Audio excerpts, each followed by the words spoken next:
Allez, bienvenue dans PCA Podcast, Parcours Confidence Antilles, le podcast où des acteurs professionnels aux Antilles vont nous partager leur histoire dans le monde de l'entreprise en tant que salarié ou entrepreneur. Allez, go! On n'apporte rien au monde en se dévalorisant. Il n'est pas éclairé de se faire plus petit que l'on est, simplement pour rassurer les autres autour de nous. Nous sommes tous conçus pour briller. Bienvenue dans cet épisode de PCA Podcast. Aujourd'hui, on va accueillir Flodia. Comment vas-tu, Flodia? Mais ça va très bien, et toi? Moi, ça va comme d'habitude. L'année a très bien commencé pour toi? Ça va, là, on approche du milieu de l'année. Pour le moment, ça va. D'accord. Alors, j'aimerais quand même commencer par ça, te demander un autographe parce que c'était compliqué d'avoir une interview avec toi. Alors, pas parce que tu ne voulais pas, mais parce que tu travailles tous les jours. Donc, on parlera de ton activité un peu plus loin dans le podcast. Mais en tout cas, je suis vraiment content de t'avoir aujourd'hui. On va commencer par la question banale de PCA Podcast. Qui es-tu? D'accord. Ok, donc déjà, c'est un honneur aussi pour moi d'être invitée dans ton podcast. C'est mon tout premier podcast et puis je pense que l'expérience sera super. J'espère. Alors, je suis Flodia, donc Dia, effectivement, sur les réseaux. Flodia Amétis, mon nom de famille. J'ai 31 ans. Je suis la maman d'un petit garçon qui aura bientôt 10 ans. Et je suis de Trois-Rivières, mais ça fait également 10 ans que je vis sur Bémao. Voilà. Ok. Bon, je vais rien dire sur Trois-Rivières. Je dirai en privé. Voilà. Pour commencer, quel est ton parcours scolaire? Alors, au lycée, j'ai fait une filière ES, donc j'ai eu mon bac économique et social. Et pendant que je préparais le bac, j'avais déjà un projet professionnel qui était assez clair, hein. Même si je m'étais inscrite dans plusieurs choses en post-bac. Moi, je voulais être assistante sociale. Donc, pendant mes révisions du bac, je révisais également certaines notions pour pouvoir passer mon concours. Et j'ai eu mon concours d'assistante sociale et puis j'ai attendu les résultats au bac. C'était concluant. Donc, dès la sortie du bac, j'ai commencé ma formation initiale. C'était aux Abîmes, donc j'ai pas eu à partir finalement. J'étais très contente de ça.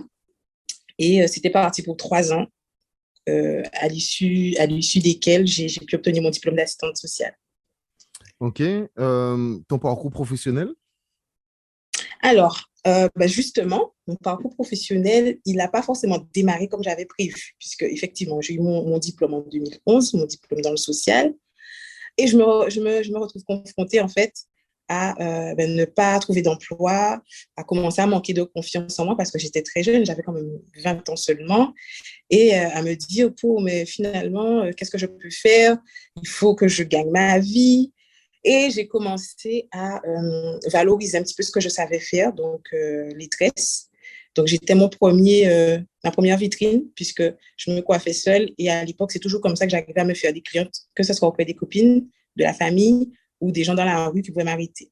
Donc, c'était assez sympa. Et j'ai commencé à faire ça tranquillement chez moi. Je venais d'emménager avec mon compagnon à l'époque.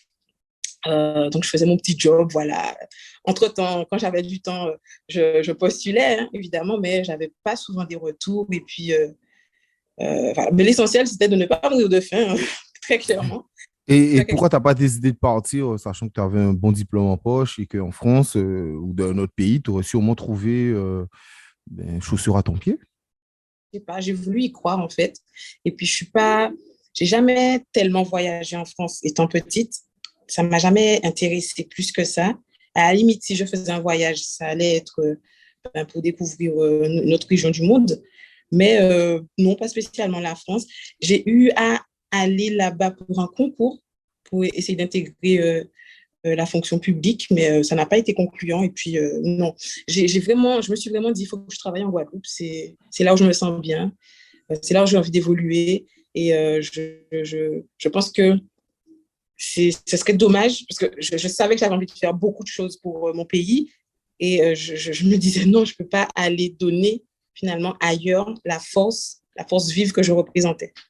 Donc, Non, voilà. mais c'est très bien. En plus, tu m'as lancé une superbe perche et tu peux continuer sur ta lancée. Parce que ma prochaine question, c'était ça. Pourquoi tu t'es lancé dans la coiffure et dans le maquillage? Alors, la coiffure, le maquillage est venu après, hein. La coiffure, Alors, il était une fois 3 filles, 3 sœurs. Pierre Castor, Donc, on t'écoute. c'est notre maman, hein. Maman, elle a eu 3 filles et elle nous a toujours fait comprendre, quand on passerait du coup au collège, qu'elle ne nous coifferait plus, qu'on devrait se débrouiller. Parce qu'effectivement, maman nous a toujours coiffés. Quand on était au primaire, on avait souvent des félicitations, des coiffés pareils, surtout la grande et moi, parce que la petite est venue après, et elle avait les cheveux un petit peu plus longs, plus mélangés.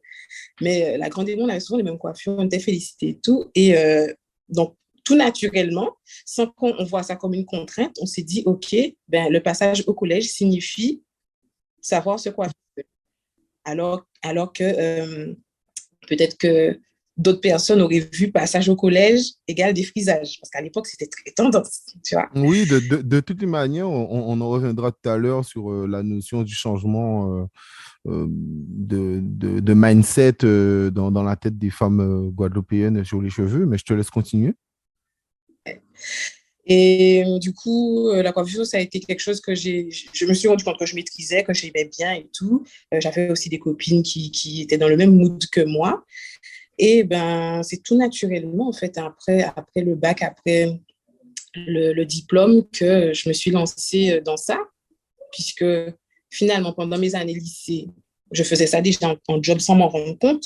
Pendant les années formation professionnelle également. Ben, enfin, je sais pas, c'était naturel. Et le make-up, c'est venu après. J'ai toujours été coquette et tout, aimé me maquiller, mais ça, c'est venu vraiment quand j'ai eu l'opportunité de faire la formation avec Karine Gatti-Belza et Melissa Glodden de Trinidad. Ouais, de Trinidad ou de la Barbade, je sais même plus. Mais on a eu une superbe formation. Et depuis, je me suis vraiment rendu compte que j'avais ce potentiel-là aussi. Et voilà, donc j'ai ma double casquette maintenant, tresseuse et maquilleuse. Alors, je précise, hein, tresseuse et non pas coiffeuse, parce que je n'ai pas de diplôme dans le domaine de la coiffure. Donc, je réalise uniquement les tresses et tout ce qui va concerner le cheveu, mais sans produit. Ok, ok, ok. Non, c'est super intéressant cette précision. Quelles ont été tes premières difficultés? Tu as dit que tu as commencé avec ton compagnon de l'époque chez vous. Ensuite? Ben, du coup, difficulté. Tu poses la question là, mais je me demande si j'en ai vraiment eu ou si c'est mon côté optimiste qui fait que de toute façon, je ne reste pas dessus. Quand j'étais très jeune, je voyais vraiment la vie du côté que positif. Un Ah, petit peu changé. et plus maintenant?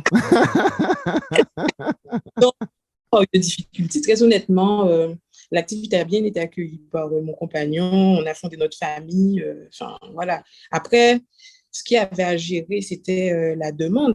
La demande, parce que je ne pouvais pas toujours satisfaire. En plus, entre-temps, je trouvais des contrats de travail. Donc, ça m'arrivait de devoir annuler des trucs prévus depuis 2, 3 semaines à cause de d'autres obligations professionnelles. Non, difficulté, non. Ah oui, alors bien évidemment, c'était des jobs au départ. Donc, il y a une difficulté qui était en fait de l'ordre de la peur, en mode, ça commence à prendre un petit peu d'ampleur. Si un jour les flics débarquent chez moi pour me dire, ouais, pourquoi faire de l'argent noir? Donc, il y avait un petit peu d'appréhension par rapport à ça. Mais bien sûr, je comptais régulariser ma situation en fonction de l'évolution et c'est ce que j'ai fait par la suite. Euh, C'était pas prévu, mais pas de problème de paiement. Tu es toujours fait payer? Oui, oui, oui, franchement, 99,9%. Je touche du bois. J'accueille toujours des personnes honnêtes. Il y a eu ben, deux personnes en presque 11 ans maintenant qui ne m'ont pas payé. On leur enverra un DM pour leur dire C'est bien honte, elle me répondait et tout. Mais au final, elle a arrêté de me répondre, donc je pense qu'elle avait plus honte. bon, c'est pas grave. On enverra un DM afin qu'ils puissent régulariser leurs prestations. Donc, je pense que 99,9% que des clientes honnêtes, sans souci. Non, mais tant mieux, sincèrement, je suis super content. tu as commencé à en parler, mais je voulais vraiment avoir ça sur une vraie question. Est-ce que tu vois aujourd'hui un réel changement dans la manière que les femmes noires prennent soin de leurs cheveux et même se coiffent, quoi? Je prends l'exemple banal, je dis banal, mais c'est pas vraiment banal. Moi, tu sais, je suis trentenaire, on a le même âge. Et quand j'étais plus jeune, quelqu'un qui avait des locks, mais il ne pouvait pas travailler à la banque, il ne pouvait pas travailler à l'accueil. C'était pas une coiffure. On se rappelait même, il y a des filles qui parfois se coiffaient en afro. On leur disait que ce n'était pas une coiffure convenable. Donc, est-ce que toi, tu as vu ce changement et comment tu l'as reçu? Alors oui, moi j'ai vu ce changement-là. J'ai même subi également certaines, entre guillemets, discriminations, euh, mal intentionnées ou pas d'ailleurs. Mais ayant toujours eu les cheveux naturels, en fait, moi, la coiffure afro, c'est quelque chose que j'ai porté notamment au lycée et j'avais des remarques parfois. On me demandait si j'avais oublié de me coiffer, des choses comme ça. Mais bon, ayant jamais transformé mes cheveux, j'étais plus choquée. Enfin, comment te dire? Euh, Bon, je sais que j'en ai pas fait une affaire personnelle, mais je me disais de toutes les façons, je sais que je suis dans mon bon droit. J'ai mes cheveux sous la tête, ils sont normaux et en gros, voilà quoi, je passe à autre chose. Donc, ce changement-là, il a commencé à s'opérer grâce aux réseaux sociaux, je pense, parce que euh, ce que la femme noire est a été mis en évidence, effectivement, grâce à Internet et ce qu'elle est dans la femme noire, ce qu'elle est dans tout ce qu'il y a de plus beau dans tout ce qu'il y a de plus authentique, c'est-à-dire ses formes. On a, un, on a un morphotype, nous les femmes noires. On a des caractéristiques comme nos cheveux, nos formes, notre façon de parler. Et ça a été mis en avant positivement. Ouais, totalement, je te coupe rapidement. On se rappelle de Jennifer Lopez. À l'époque, on disait qu'elle avait un trop gros cul. Aujourd'hui, on voit que les fitness girls et voilà, toutes les femmes qui ont des formes généreuses, ben, c'est très, très bien, quoi. Donc, alors qu'à l'époque, c'était surtout la silhouette des femmes comme Pamela Anderson, donc de gros seins et une taille hyper fine. Donc, voilà, quoi. Ouais, c'est ça. Et donc, moi, j'estime même, sans prétention, avoir participé à faire évoluer certaines Mentalité. conceptions. Ouais, parce que je recevais énormément de filles qui étaient en transition, qui avaient donc la moitié des cheveux naturels et la moitié, donc les pointes défrisées et qui voulaient à tout prix se débarrasser du défrisage. Et fallait avoir un discours valorisant, fallait avoir un discours qui redonne la confiance pour justement permettre aux filles de se dire, OK, j'assume mes cheveux. Ils sont comme ils sont, je les assume tels qu'ils sont. Ils restent debout et justement, c'est ce qui est beau. Ils s'en mêlent vite, mais c'est pas grave. On n'a jamais dit que les cheveux afro doivent être différents. Donc, voilà. Et donc, oui, grâce à Internet et grâce aux, je sais pas, aux personnalités qui se sont démarquées aussi, soit à travers les produits, soit à travers des styles de coiffure, soit à travers des démonstrations de coiffure aussi, donc les tutos. Ça a permis à beaucoup de filles de prendre confiance et ça a changé le paysage. Moi, je me souviens, en 2014, j'ai eu à travailler dans un collège en tant que surveillante. Et à un moment donné, je regarde autour de moi, je me dis, mais là, on est au collège, donc c'est censé être la phase de transition pour le passage au défrisage. Et en fait, dans la salle de classe que j'avais, euh, il y avait peut-être une personne défrisée. Et je me suis dit, pouh, mais le changement, c'est maintenant. Donc, c'était super réjouissant. C'était, voilà quoi. Moi, j'ai vu que ça allait arriver de toute façon. J'ai vu que ça allait Non, mais arriver. de toute Oui. manière, des personnalités comme toi, c'est hyper important. Bien sûr, tu ne peux pas dire j'ai été la personnalité par humilité qui a changé les choses, mais tu participes à ça parce que le fait d'avoir confiance en soi ben, te permet d'accepter les critiques que tu as reçues à ton époque parce que aujourd'hui, c'est facile de dire j'ai les cheveux naturels, mais à une époque, c'était pas à la mode. Pareil, ça n'a rien à voir, mais c'est un peu dans le même système. Tu sais, à l'époque, on disait tu étais haïtien, tout le monde se foutait de ta gueule. Aujourd'hui, dire que je suis haïtien, c'est une fierté parce que ben, avec les réseaux sociaux, avec tout ce qu'on a appris, etc., ben, on comprend. Et encore, parce qu'il y a toujours certains mythes où tu entends que Haïti est maudit parce que Haïti a des catastrophes naturelles, alors que c'est un peu plus compliqué que ça. Je conseille, si je peux me permettre à certains, d'écouter Mhm. le live que j'ai fait avec Mylène Colmar, Identité Caraïbe, et le journaliste indépendant Nelson. On a parlé d'Haïti. Et j'ai fait un podcast dessus qui est disponible, bien sûr, sur toutes les plateformes avec Nelson, où on parle d'Haïti. Et notamment, en tout cas, ma partie était d'expliquer pourquoi Haïti était aussi pauvre. Ben, c'était la raison économique à cause de la France. Et pourquoi Haïti a autant de catastrophes, simplement parce que Haïti est très mal placé. Alors que le Mhm. Japon est aussi mal placé, a autant de catastrophes, mais les Japonais, ils ne sont pas maudits. Quand c'est des Mhm. Noirs, ils sont maudits. Donc, voilà. Mais les mentalités changeront de toute manière, elles sont en train de changer. Donc voilà. Donc, il faut de toute manière certains leaders d'opinion pour faire Mhm. changer les mentalités petit à petit. Donc merci à des gens comme toi, quoi. En tant que businesswoman, comment tu as géré le fait de faire des prix? Parce qu'il faut être rentable. Voilà. Et quand on ne sait pas faire des affaires, on apprend à faire des affaires. Je peux le dire parce que moi, personnellement, j'ai pas d'entrepreneur dans ma famille proche. En plus, je suis dans la filière du social.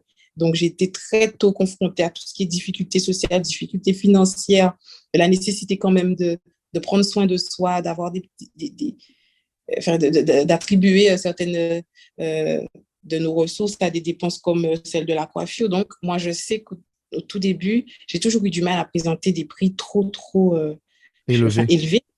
élevés. Et j'ai eu des remarques des fois de certaines copines qui coiffent en me disant que bon, il ne faut pas non plus que je tue le truc, quoi, faut que je valorise mon travail.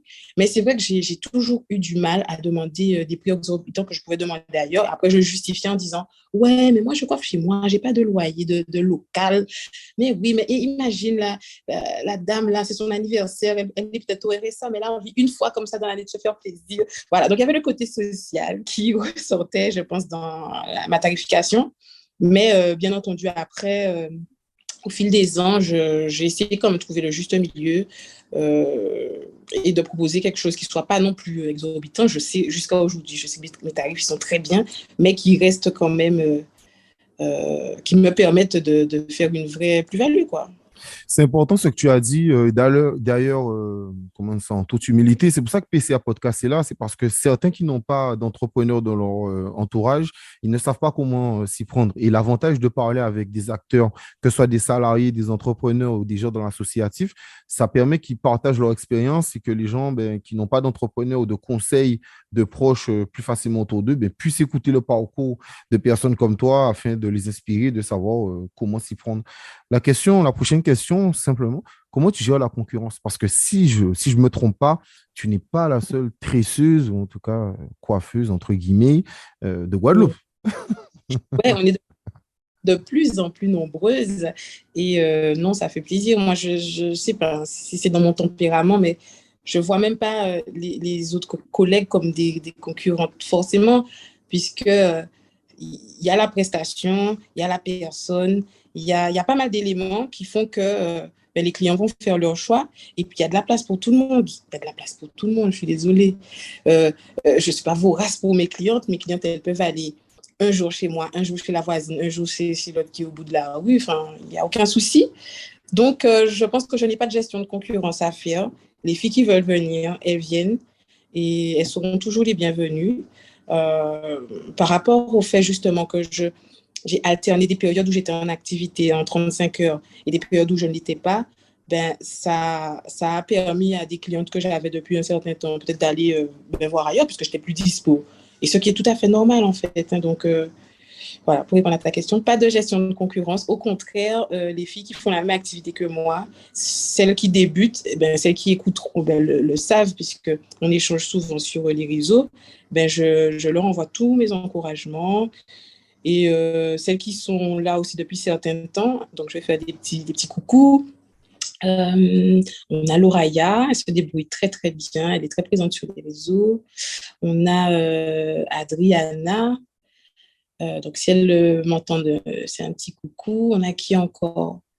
Enfin bon, elles sont de plus en plus nombreuses. Moi, je suis pratiquement abonnée à tout le monde. Et au contraire, mon rêve serait qu'on fasse un super événement un jour, qu'on soit toutes présentes, qu'il y ait toutes nos clientes et qu'on s'amuse, quoi, en gros.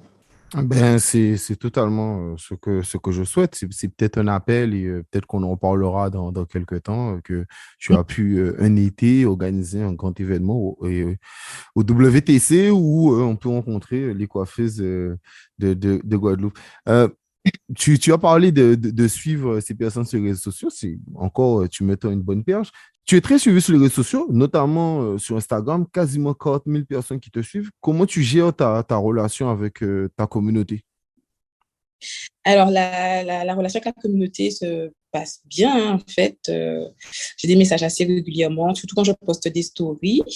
D'ailleurs, je trouve même que je ne suis pas assez présente sur les réseaux, mais bon, c'est assez compliqué, hein, de l'être, en effet. Je fais comme je peux.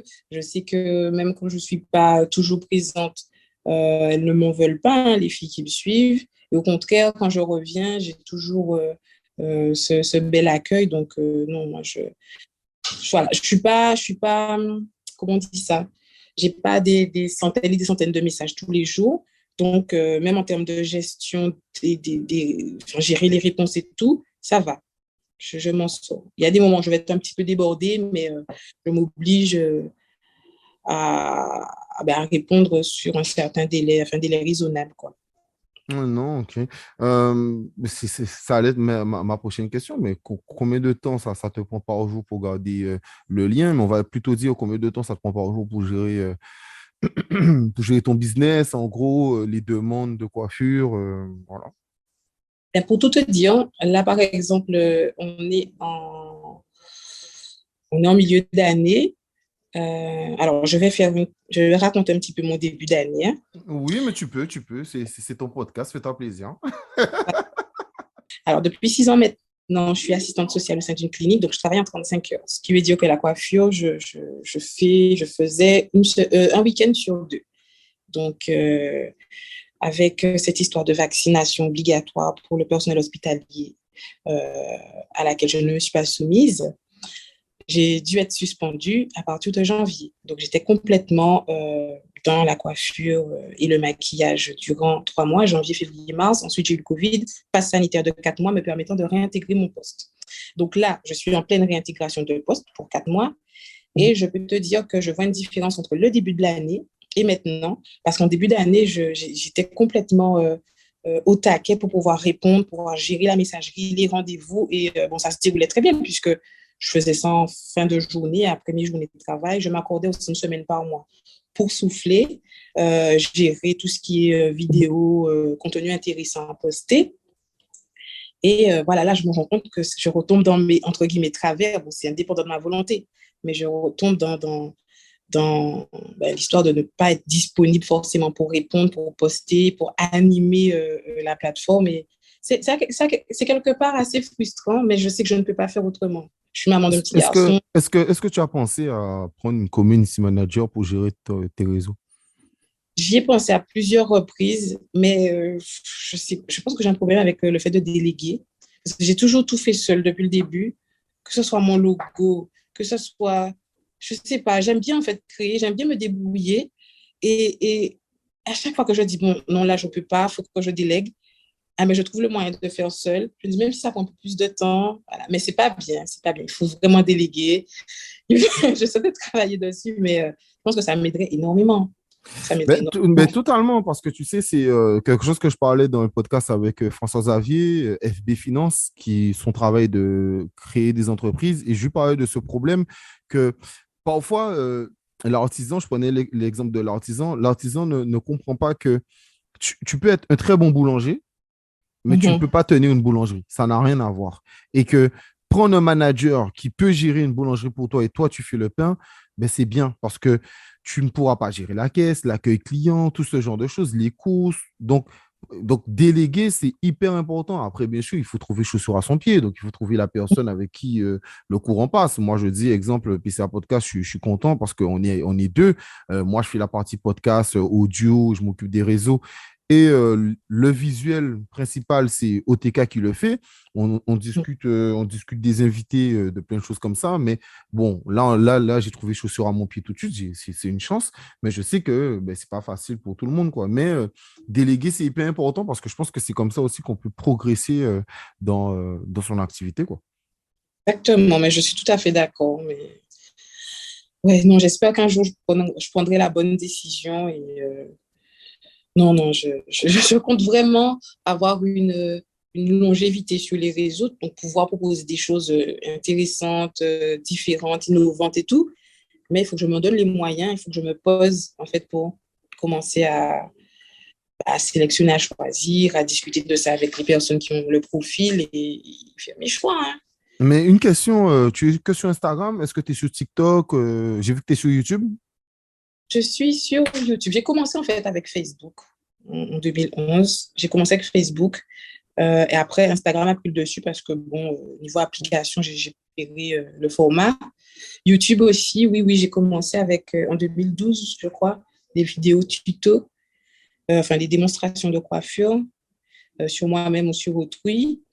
Et mais TikTok, j'ai téléchargé ça quoi, pendant le confinement 2020. Donc, d'abord, en tant que simple consommatrice de vidéos, hein, ça ne m'a pas plu, hein. Au bout de 24 heures, j'ai enlevé. Après, je me suis dit, bon, c'est quand même un outil qui est davantage utilisé par les ados qui seront aussi potentiellement futurs clients. Donc, il faut penser aussi côté business et que c'est très bien pour avoir des vues, pour avoir de la notoriété, etc. Mais je ne peux pas. Si j'avais un community manager, ouais, tu vois. Mais là, toute seule, je ne me suis pas encore penchée assez sur la question. Non, mais c'est bien, c'est une réflexion. Peut-être qu'après le podcast, tu vas t'y pencher un peu plus et j'espère de toute manière, tu es là pour progresser. Et pendant qu'on parle de progression, quelles sont tes ambitions? Alors, donc, mes ambitions aujourd'hui, pouvoir continuer à m'épanouir professionnellement, donc tant dans la partie travail social que dans la partie artisanat avec les tresses, le maquillage et depuis quelques années maintenant, enfin, depuis 2 ans, les ateliers, parce que j'anime aussi des ateliers d'initiation trissage pour le tout public. Et ouais, vraiment continuer à être épanouie. Donc, ambition première, c'est sûr. Et puis, avoir bien évidemment des stratégies qui me permettront de rentabiliser au mieux, de valoriser au mieux mon savoir-faire. Créer des événements aussi, comme ce dont je t'ai parlé au tout début. Là, mon rêve serait qu'on fasse une sorte de grande manifestation avec des tricheuses. Donc, c'est les filles, si vous m'entendez, on se met ensemble pour faire ça. Parce que je pense que ce serait génial d'honorer en fait ce savoir-faire ancestral qui est le savoir-faire des tresses. Faut pas oublier que c'est un héritage qu'on a reçu. Donc voilà. Donc ce serait ça, faire des événements, continuer à être épanoui dans le travail, continuer à bien rentabiliser l'activité. Et alors, on me demande souvent, est-ce que j'envisage d'ouvrir une structure? Au tout début, je disais catégoriquement non, voilà, il y a trop de salons, il y a déjà plein de salons, nanana. Mais c'est vrai, après, je me dis, mais pourquoi pas en fait, hein? Pourquoi pas? Pourquoi pas? Donc, si j'envisage d'ouvrir un salon, il me faudra me tourner vers la formation, obtenir un BP, ce genre de choses. Donc, voilà, je laisse le temps au temps. J'ai toujours fait confiance à la vie. C'est bien de se fixer des objectifs, hein, c'est bien d'être organisé, mais j'ai ce défaut de ne pas l'être tout le temps. Mais la vie m'a toujours souri au bon moment. Donc, je laisse les choses se faire. Non, je comprends parfois simplement, tu sais, notre temps n'est pas forcément le temps des bénédictions et des bonnes choses. Donc, parfois, comme tu dis, il faut simplement laisser les choses venir à soi. Et puis, peut-être que, ben, je sais pas, l'année prochaine, ou dans trois ans, ou même cette année, tu vas rencontrer un investisseur, quelqu'un qui pourra te dire, ah, ben, j'ai envie d'investir sur toi. Donc, pourquoi pas monter déjà un petit salon et ensuite grandir, quoi, tout simplement. Euh, la dernière question, c'est quoi ta vision de la Guadeloupe? Et c'est quoi ton ambition pour la Guadeloupe? Qu'est-ce que tu aurais aimé pour ta Guadeloupe? Ouais, alors, j'aime profondément la Guadeloupe. J'aime profondément mon île, mes gens, les gens qui m'entourent. Et ce que je souhaite pour la Guadeloupe, c'est... oh, il y a tellement de choses. Moi, j'aimerais... Moi, De j'aime l'eau déjà, je pense que de l'eau, tu aimerais de l'eau. la base. Des gens heureux autour de moi. J'aime que les gens soient... Pour être heureux, il faut se connaître soi. Donc, moi, j'aimerais que chaque personne fasse du travail sur soi, je sais pas, soit bienveillant, soit dans un esprit de solidarité encore plus. Et arrête de réagir aussi à chaud au moindre truc. Des fois, je me dis, est-ce qu'on est une communauté qui méritait d'avoir WhatsApp et ce genre de choses? Parce que nous tous aimons partager les petits buzz, nous tous aimons, tu vois, des fois c'est fatigant en fait. Et je me dis, on a des comportements, des fois on est trop réactif dans des choses inutiles. Voilà, donc ça, des fois, ça me frustre. Mais bon, voilà. Donc, j'aimerais qu'on cultive au contraire la connaissance de soi, la connaissance de l'histoire, la connaissance du fonctionnement et qu'on arrête de se baser sur des fonctionnements, un fonctionnement forcément occidental pour penser en fait notre développement. Mais pour se rendre compte que c'est possible, il faut connaître le fonctionnement de l'autre, il faut connaître le fonctionnement qui nous ressemble. Il faut l'étudier, il faut interroger les plus grands, il faut tirer les conséquences des expériences des plus grands. Enfin, voilà. Moi, c'est mon côté un petit peu militante, en fait, au quotidien, où je me dis que bon, tout le monde ne peut pas forcément être animé de militantisme. On est tous différents, mais c'est important de se mettre dans une position en Guadeloupe où on a une histoire très particulière. Le peuple guadeloupéen et martiniquais, nous sommes des peuples très jeunes comparés aux autres peuples du monde.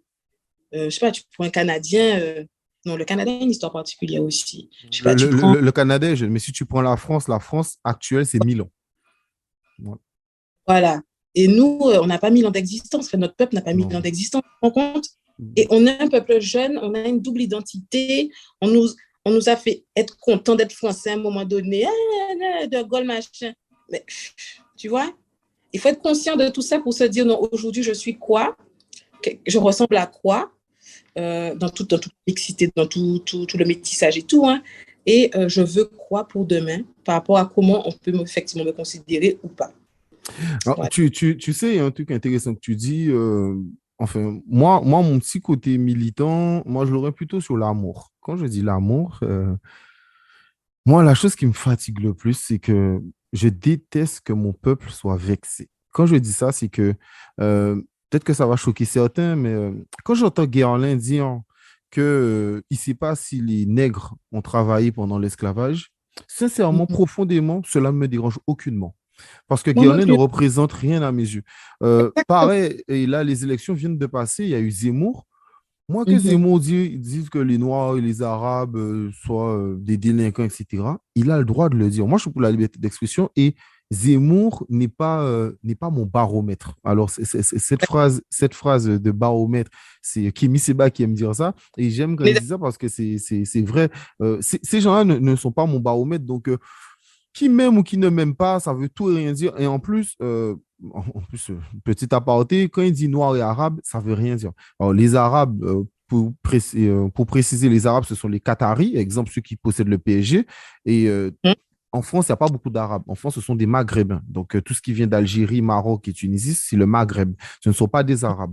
Les Arabes et les Maghrébins, c'est deux peuples différents.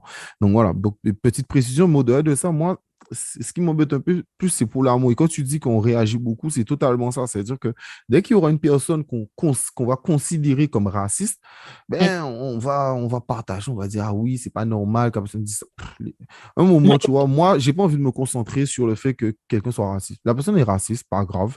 Ok. Bon, qu'est-ce qu'on fait pour avancer? Qu'est-ce qu'on fait pour progresser? Qu'est-ce qu'on fait pour s'assembler et avancer et faire des choses? Donc voilà, c'est surtout ce qui m'intéresse. La dernière question, est-ce que tu as un dernier mot à dire? Écoute, non, juste un mot de remerciement pour m'avoir offert cet espace de parole. C'est vraiment sympa, c'était agréable. Et j'espère vraiment que ton émission, côté podcast, auront une bonne longévité et une bonne notoriété dans les années à venir parce que c'est super intéressant comme format. Je te remercie beaucoup. Ben, sincèrement, je suis touché comme d'habitude. C'est toujours plaisant qu'on reçoit des compliments sur son travail. En tout cas, j'essaye simplement de donner la parole à des acteurs comme toi. Je pense que c'est important. Comme j'ai dit, que ce soit entrepreneur, salarié ou même associatif. Pourquoi? Parce que le but de PCA Podcast, je le dis et le répète, c'est de faire comprendre que les gens qui restent au pays aussi peuvent avoir de la réussite et que la réussite n'est pas forcément à l'extérieur. Alors, il y a des gens qui vont à l'extérieur parce que, bien sûr, parfois, tu fais un métier ou tu fais un domaine qui t'intéresse et que malheureusement, ben, il y a pas la capacité de le faire en Guadeloupe parce que ça reste une petite île, c'est petit, donc ça, je peux le comprendre. Mais il ne faut pas oublier, c'est d'autres profils qui restent aux Antilles et qui arrivent quand même à s'en sortir, quoi, tout simplement. Et on est une île vieille. Il ne faut pas oublier que dans à peine 10 ans, 2 tiers de la population auront plus de 65 ans. Donc, voilà, il faut des jeunes, il faut des gens qui fassent des choses. Il faut que ben, notre génération fasse des enfants pour perpétuer ben, notre île et nos talents, quoi. Donc, merci à toi, merci à des gens comme toi, merci à vous de nous écouter. Et puis, voilà. Merci.